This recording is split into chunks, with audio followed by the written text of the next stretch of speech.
Que nous dit Paul-Claude Racamier sur la perversion narcissique et plus exactement sur le noyau pervers?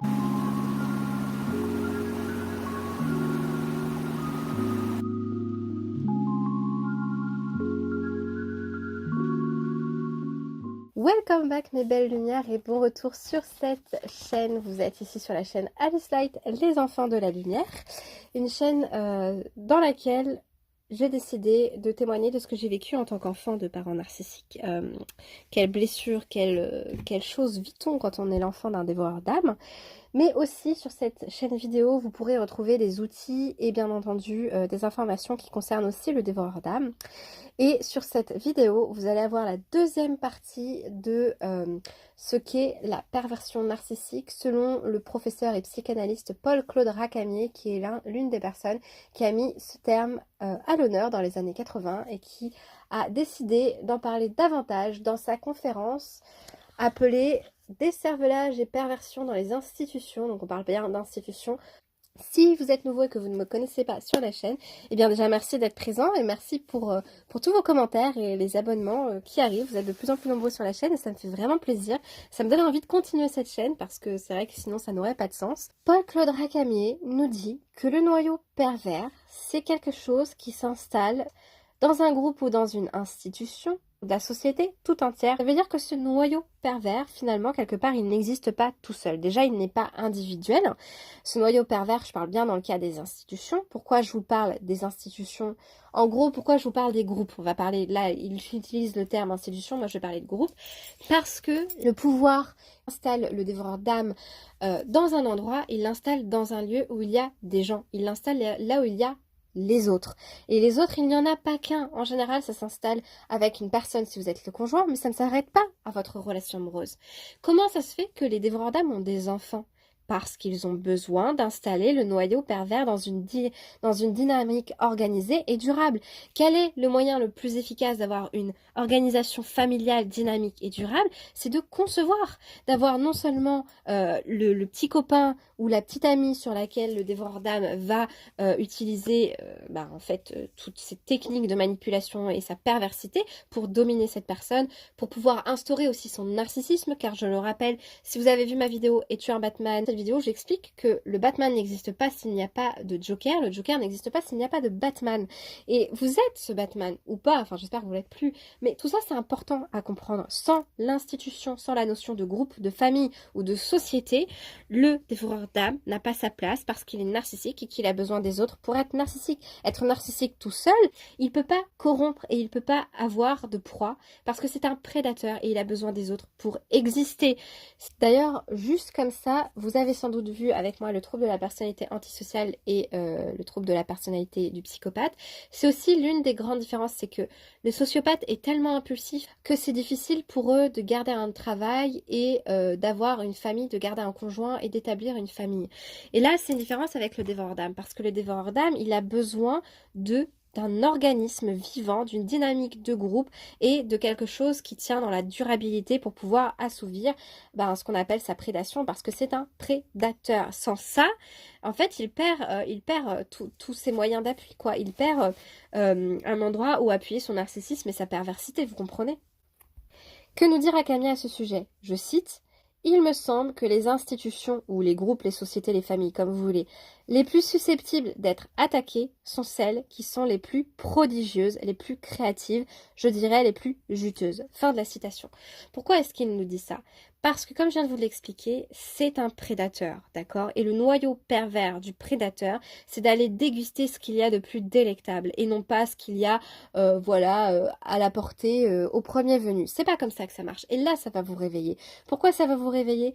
Parce que ça veut dire que si, en fait, la personne, c'est le dévoreur d'âme, s'en est pris à vous, c'est que vous étiez, attention, je cite, cette institution est dans un état de sous-immunité. Si le groupe qui la constitue ou bien se trouve dans un état de faiblesse, cela arrive. Ce sont non seulement les plus juteuses, les institutions les plus juteuses, mais probablement les institutions les plus sensibles qui sont les plus vulnérables. Et tac, on y est.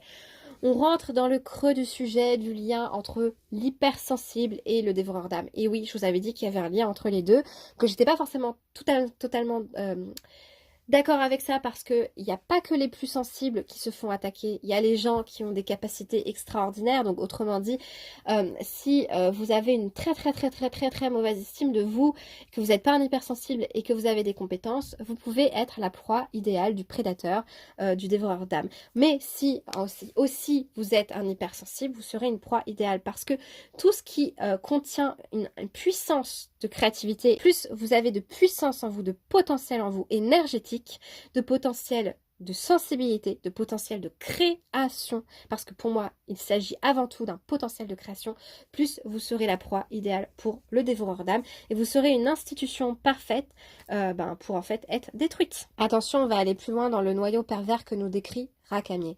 Il nous explique que selon lui, que selon son expérience, il ne dit pas qu'il a complètement raison, mais en tout cas selon ce qu'il a vu, le noyau pervers, souvent, il est constitué par un groupe de 2 à 3 personnes qui sont liguées et associées pour exercer cette prédation sur leur proie.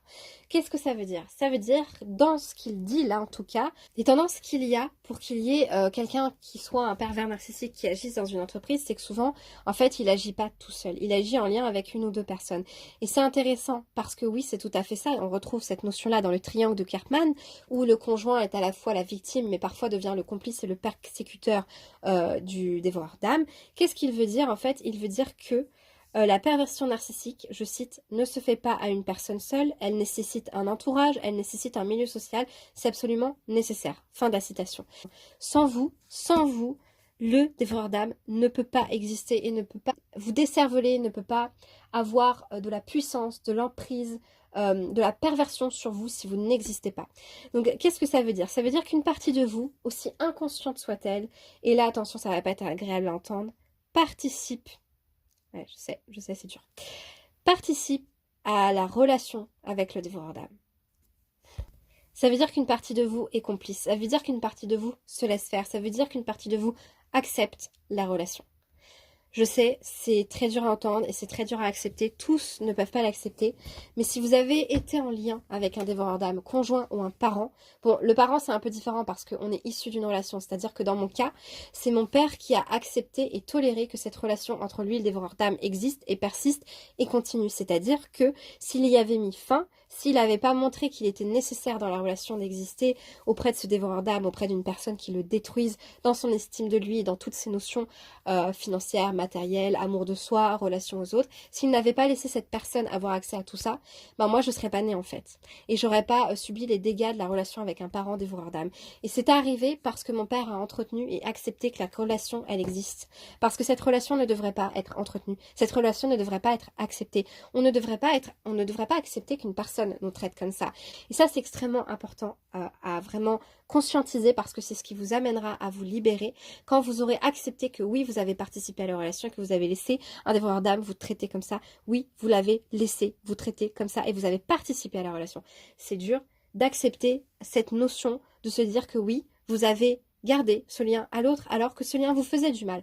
Et ça, c'est dû à toutes vos blessures d'enfance, à vos schémas répétitifs, à vos schémas inconscients et au fait que vous n'avez probablement peu ou pas d'estime de vous, d'où l'importance d'aller remonter le plus rapidement possible votre estime de vous. Moi, je vous conseille de faire des thérapies, il y a rien de mieux. Parce que sinon, vous retomberez sur des gens comme ça.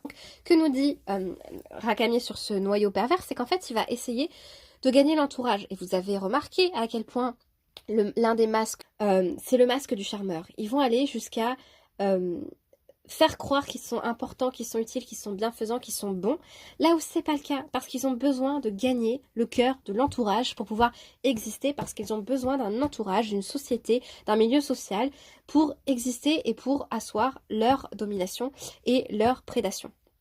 En fait, la relation avec le dévoreur d'âme, c'est une relation associative. Oui, je suis désolée de dire ça comme ça. Vous êtes une association qui avait des manques, qui avait des besoins à combler, vous croyez peut-être en le prince charmant, et du coup, il y a quelqu'un qui a de l'argent ou qui est porteur de cette idée du prince charmant, qui va arriver dans l'association et il va vous dire « je peux vous aider ». Et alors là, vous rentrez en lien, vous êtes dépendant de lui, et lui, il a besoin de vous pour faire exister sa perversion et son narcissisme. Sans vous, il n'est rien, parce que le dévoreur d'âme va vous faire croire qu'il est là pour vous aider. Aïe, aïe, aïe, aïe, oh là, ça c'est la caca.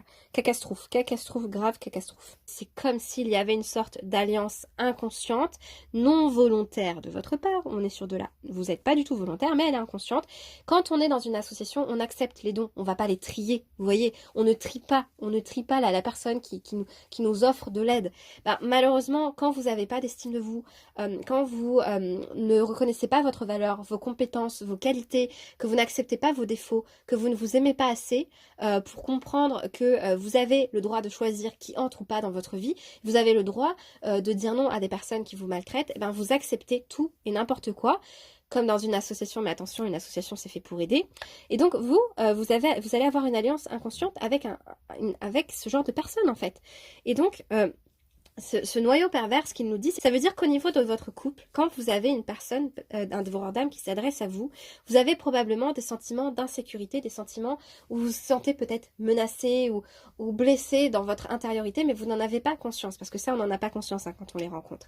Pour pouvoir exister dans la société, pour pouvoir exister au sein de votre travail ou dans votre famille, vous avez sans doute besoin d'être soutenu. Vous avez besoin d'avoir quelqu'un qui vous tend la main, ou vous êtes peut-être dans l'attente du prince charmant pour pouvoir exister parce que vous croyez que si vous n'êtes pas en couple, ben vous n'êtes rien ni personne. Ce genre de pensée, vous voyez, ben ça va faire en sorte que vous allez les faire rentrer dans votre vie, ces pervers-là, ces pervers narcissiques, ces dévoreurs d'âme. Et c'est là où est tout leur pouvoir, c'est que sans cette façon de penser qui est la vôtre, sans cette façon de croire que vous ne valez rien tout seul, bah, en fait, vous avez besoin de valoir quelque chose, soit au sein de votre métier, soit au sein de votre famille, soit au sein de votre ami, et que vous avez besoin de quelqu'un pour ça. Et c'est là où le noyau pervers prend toute sa place. Mais j'utilise vraiment le texte de Rakamier pour vous ouvrir aussi la conscience sur les comportements et les pensées que vous avez peut-être à votre propre égard qui favorisent l'arrivée et la durabilité de la relation avec le dévoreur d'âme. D'accord? C'est de ça qu'il s'agit là. Et malheureusement, comme ce sont des dévoreurs d'âme, et que au début, parce que pourquoi je dis ça, c'est pour l'avoir vécu, c'est pas personnellement contre vous, ou j'ai pas envie d'établir un profil psychologique sur vous en disant que vous avez forcément, vous ne vous aimez forcément pas pour être tombé sur ces gens-là, c'est parce que je dis le conscient et l'inconscient sont beaucoup plus complexes et larges que ça. Donc c'est un ensemble de paramètres, d'événements qui vous sont arrivés, de paroles que vous avez entendues, de blessures émotionnelles que vous avez vécues, et ajouter à ça l'estime que vous portez, qui est en général pas très haute, qui fait que vous tombez sur ces gens-là. Et en fait, le problème de ces gens-là, c'est que, en fait, ils vont carrément, ils vont vous enlever votre valeur, ils vont vous déshumaniser et ils vont amoindrir votre valeur de vous-même. Déjà que notre valeur, elle est pas très haute quand on est en lien avec eux. Ça veut pas dire qu'on en a pas, ça veut pas dire qu'on ne s'estime pas sur certaines choses. Il y a des choses dans lesquelles vous vous sentirez très, très valorisé. Mais il y a une partie de vous, si vous rencontrez un dévoreur d'âme, c'est que vous n'êtes pas complet. D'accord? C'est pas un reproche, c'est un constat. Et croyez-moi ou pas, je vous assure que ça se répare. Et je vous assure que vous avez le droit d'être incomplet. Et on passe toute notre vie à prendre soin de nous. Donc forcément, il y a des moments dans votre vie où vous n'allez pas bien. Et vous avez le droit de pas aller bien. L'important, c'est de ne pas rester dans cet état. Et c'est de trouver un moyen d'aller mieux avec le temps, quand vous êtes prêt, quand c'est le bon moment, quand vous avez les moyens financiers ou les moyens psychologiques de le faire. Donc pas de panique, chaque chose en son temps. Et donc il nous dit que dans toutes ces histoires de noyaux, en fait, de perversion, il y a quelque chose qui se passe dans les souterrains qui échappe à une grande partie de la population parce qu'en fait, on n'est pas averti des procédures, des manœuvres, des visées perverses qui ont été utilisées pour nous piéger par les manipulateurs, par les pervers narcissiques, les dévoreurs d'âme. Paul-Claude Rakamier nous parle même d'Hitler. Mais il y a eu un endoctrinement sur les populations de 10 à 17 ans par Hitler qui a fait que ces gens-là étaient totalement soumis. Et ça me fait beaucoup penser à l'endoctrinement qu'on subit quand on est enfant de parents narcissiques, parce que c'est ce qui se passe. Mais ça se passe parce que le reste du monde est endoctriné.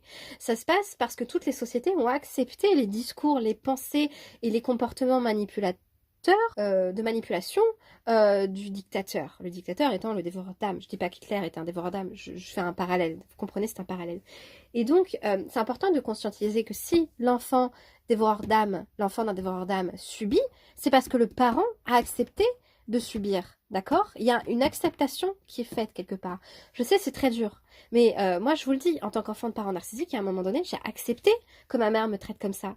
Et je me suis réveillée parce que j'ai vu qu'il existait d'autres systèmes familiales à l'extérieur de ma vie de famille, donc chez des amis, quand j'étais invitée, etc., qui étaient tellement pas comme nous, et qui m'a ouvert les yeux. Si j'avais pas été témoin de ça, putain, je serais encore endoctrinée, je vous assure. Et c'est là que rentre la puissance du pouvoir, de l'emprise psychologique du prédateur sur ses proies, du dictateur sur ses victimes. On va avoir le déni et le clivage. Et oui, vous voyez, malheureusement, le noyau pervers, la manière dont il est mis en place dans un système, quel qu'il soit, familial, un groupe de travail à l'école, au lycée, avec le harcèlement scolaire, parce que là aussi il y a de la manipulation, il y a de la perversité, que ce soit dans un groupe de travail, des collègues, quand vous travaillez dans une entreprise, ou carrément la société entière, comme on a pu le voir avec le Covid, comme on a pu le voir avec le président qui divise les populations, qui clive les populations, qui ment en permanence, qui manipule et qui fait croire n'importe quoi à n'importe qui, sous prétexte que il a une position de pouvoir alors qu'il ne met absolument rien en place pour aider les populations. On a bien du déni, parce qu'il y a une partie de la population qui est rentrée dans le déni, c'est-à-dire qu'aujourd'hui, vous savez, c'est comme ce qui s'est passé après l'après-guerre. Le déni, c'est quoi? C'est que les gens ont subi la violence de ce que Hitler leur a fait subir, mais après on n'en parlait plus. Bah non, c'est plus facile d'être dans le déni que d'être dans la réalité de ce qui s'est passé, et oui. Et ça, c'est ce qu'on vit aussi en tant que victime de dévoreurs d'âme. Le noyau pervers, il est tellement violent que même s'il y a 15 personnes qui sont concernées, ben ces 15 personnes vont subir du déni et il y aura possiblement des risques de clivage. Et ça, c'est catastrophique, le clivage. Le déni de quoi? Donc le déni de toute vérité, le déni du fait qu'il y a quelqu'un qui a pris de la puissance sur vous, le déni de la valeur, c'est-à-dire on va dénier, non seulement on va rentrer dans le déni de notre propre valeur, mais en plus on va être dans le déni de voir qu'il y a eu une mise en œuvre par le dévoreur d'âme pour nous renier, pour nous invalider, pour on a été décervelé, on a perdu nos compétences intellectuelles, on a perdu nos capacités à nous connecter à nos émotions, on a perdu notre capacité à nous défendre. On va être dans le déni de tout ça parce qu'en fait, on est tellement accaparé, on est tellement dans nos blessures émotionnelles, et attention, c'est tout à fait normal et c'est juste, qu'en fait, on ne réalise même pas ce qui s'est passé. Du coup, de toute façon, vous savez, je vous en ai parlé, hein, les traumas, enfin bref, il se passe beaucoup de choses. On va carrément même ne pas reconnaître que parfois c'est cette personne qui nous a fait du mal, ne pas reconnaître qu'elle est à l'origine. Et c'est ça aussi le déni, hein. Donc voilà, ça se passe parce que c'est dur, hein, c'est dur d'accepter tout ce qui est arrivé, parce que reconnaître que la personne nous a fait du mal, c'est accepter qu'on a accepté qu'elle nous ait fait du mal. Ça, c'est dur, quoi. Quelque part, on est complice, donc accepter notre complicité par rapport à ce noyau pervers, c'est violent, quoi. Enfin, on a vécu tellement de choses difficiles, et en plus devoir accepter qu'en plus on a été complice, bonjour, quoi. Et en plus, le clivage, c'est quoi? C'est toutes ces notions où on va nous faire croire, le dévoreur d'âme va nous faire croire que c'est soit l'un, soit l'autre. C'est-à-dire que, normalement, quand on fait des bêtises, quelles qu'elles soient, on est responsable de ce qu'on a mis en place. Mais parfois aussi, la responsabilité n'est pas que la nôtre, c'est-à-dire il y a eu un système qui nous a poussé à agir, à faire des bêtises. Donc parfois, il y a plusieurs personnes qui sont responsables, d'accord? Et en fait, le fameux clivage dans la perversité, du noyau pervers qui est mis en place par les dévoreurs d'âme ou par tout type, c'est de diviser les choses en deux clans. D'ailleurs, c'est ce qui s'est passé avec les Picouses lors des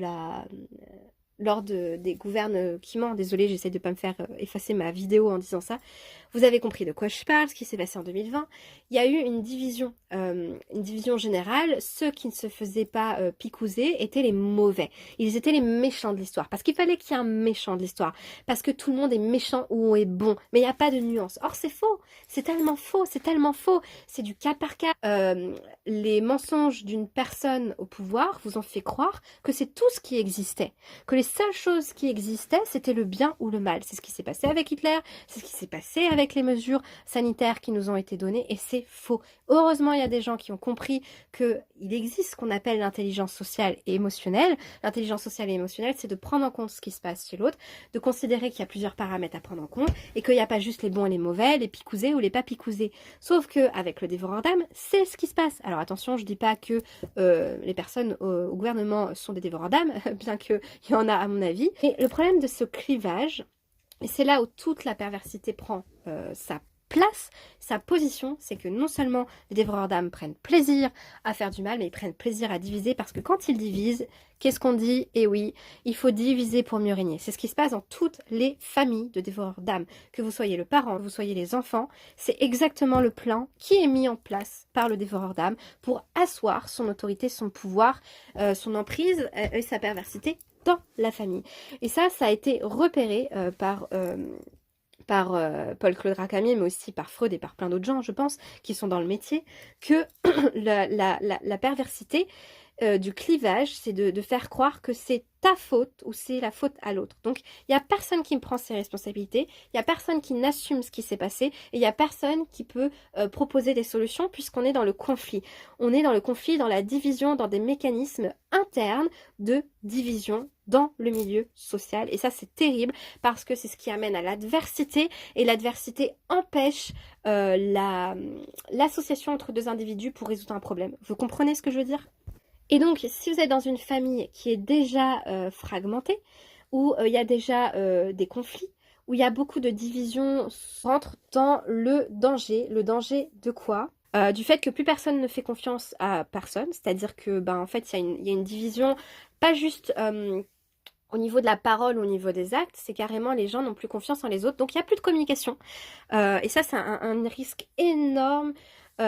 Cette notion de diviser les personnes au sein d'un groupe, d'une famille, d'un groupe d'amis, d'un groupe de collègues, d'une institution, comme nous le dit Racamier, c'est qu'en fait, au bout d'un moment, les gens sont les uns contre les autres, plus personne ne prend ses responsabilités, les gens se divisent aussi bien dans le conflit que dans l'émotionnel, que dans les actes, que dans les comportements. Et ce qui est pervers, c'est qu'en fait, la confiance que les gens avaient les uns envers les autres, elle est détruite. Et c'est comme ça que le dévoreur d'âme prend encore plus de pouvoir. Donc vous voyez, ce noyau pervers, il est subtil parce qu'il concerne des petits mécanismes comme ça, utilisés par le dévoreur d'âme pour, comme on l'a dit dans la vidéo précédente, disqualifier, déconsidérer les gens.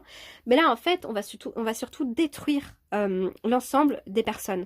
On va détruire le noyau, soit de la famille, soit du groupe d'amis, soit du couple, soit du groupe de collègues, soit de l'institution en elle-même, parce que des fois c'est une personne qui va foutre la merde dans toute une entreprise, carrément dans une école, dans une équipe pédagogique, voilà, donc ça peut aller très très loin, dans le dos de l'autre en fait, c'est-à-dire que comme tout le monde est divisé, en fait, le dévoreur d'âme, il peut encore plus avancer ses pions dans le sens où il va aller voir les personnes individuellement, monter des plans qui sont complètement faux, mentir aux gens, faire croire des choses aux uns puis aux autres, et comme personne ne communique plus, et puis personne n'a confiance en plus personne, et qu'il n'y a plus de dialogue, et qu'il y a de la méfiance qui est instaurée, et que les enfants dans le système familial n'ont plus confiance en leurs parents parce que leurs parents ne les écoutent pas, ne les défendent pas, ne les aident pas, en fait, c'est très grave parce que il y a vraiment une diminution en fait de liens entre les gens. Au lieu d'avoir de la confiance, il va y avoir une grosse méfiance qui va s'installer, se diffuser. Et voilà, et là c'est insidieux et ça va créer beaucoup de conflits. Il n'y a plus de cohésion et que le dévoreur d'âme, là, il peut faire ce qu'il veut quand il veut et c'est là que c'est encore pire, quoi. On va souffrir en silence, en fait, d'accord? Ce qui va s'installer derrière ce noyau pervers, on est isolé, d'accord? Donc c'est là que l'isolement s'installe, c'est là que l'endoctrinement peut être utilisé par le dévoreur d'âme. C'est là que on va avoir l'impression que notre potentiel intellectuel, émotionnel, physique aussi, nos capacités physiques à faire du sport ou quoi que ce soit, il est diminué parce que la personne, elle peut s'attaquer en nous. On est seul maintenant face à elle, on est seul. Donc en fait, on est aussi... Bref, on va souffrir en silence, on n'aura plus personne à qui se confier, on n'aura plus personne qui pourra remonter notre estime de nous, on va avoir honte, on va avoir énormément honte parce que tout va se passer derrière le dos de tout le monde et qu'on va se sentir sans appui, sans aide, sans force, on va se sentir dépassé, on va se sentir... je sais même pas comment expliquer, je veux dire, il me manque tellement de vocabulaire pour expliquer les émotions brutales qu'on vit. Mais en tout cas, ce sont les conséquences d'avoir un noyau pervers au sein d'une institution, d'un groupe familial ou quoi. Donc je voulais vraiment vous en parler parce que c'est sans doute ce qui vous est arrivé. Donc là, j'ai beaucoup parlé plus de la famille, mais ça arrive aussi si vous avez un groupe d'amis, c'est insidieux. Si vous avez un groupe de collègues, ça peut arriver comme ça. Donc vraiment, ce processus de clivage, est extrêmement puissant, faut pas le sous-estimer, faut pas croire que quand on vous dit diviser pour mieux régner, oui mais c'est rien après, non non non non non, il se passe des choses dans l'infiniment petit, dans le subtil que le dévoreur d'âme met en place dans ses comportements pour aller voilà détruire la confiance entre les gens, pour faire en sorte que plus personne ne soit dans la cohésion, ne soit dans le dialogue, ne soit dans l'harmonie. C'est fait petit à petit, de manière subtile, et aussi il garde comme ça le pouvoir sur chaque personne de manière individuelle et en même temps il a le pouvoir sur le groupe en entier et c'est ça toute la puissance en fait de la perversion narcissique au sein d'un groupe, au sein d'une famille, au sein d'une institution. Apprenez à vous connaître, apprenez à vous aimer, prenez soin de vous, c'est la clé pour aller mieux, c'est la clé pour sortir de ces situations, c'est la clé pour ne plus être en lien avec ces gens-là. Je vous remercie infiniment, je vous dis à bientôt dans une prochaine vidéo. Bisous moustachus d'amour et de lumière.